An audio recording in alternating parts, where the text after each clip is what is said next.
اليوم احكي لكم عن تجربتي الشخصية مع منتج فيليجريت. انا صار لي شهرين بالضبط استعمله من البارحة بالليل تقريبا الساعة 10 لحد الآن هسه الساعة 2 بعد الظهر، يعني كم ساعة؟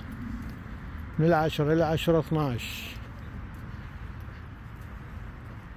وبعدها 4 ساعات 16 ساعة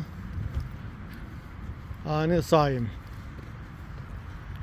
ما عدا بس الصبح الساعة 8 الصبح شربت اليونيميت. وهذا اليونيميت هو يمنحني الطاقة ويحسسني بأني شبعان، يعني ما حسيت بجوع لحد الآن.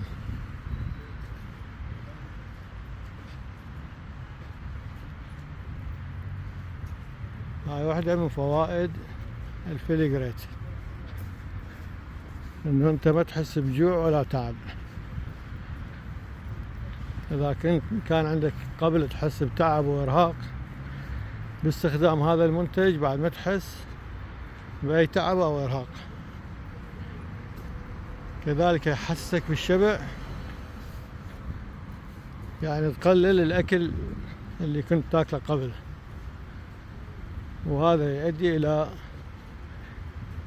هاي الدهون اللي متجمعة على الكبد واللي متجمعة بالكرش، الدهون الثلاثية كلها تتكسر.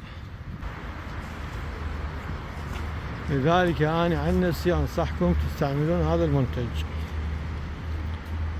اللي يحب يستعمل هذا المنتج يتواصل معي، يكتب لي بالتعليقات مهتم، وأي معلومات يحب يسأل عنها أنا مستعد أجاوبه.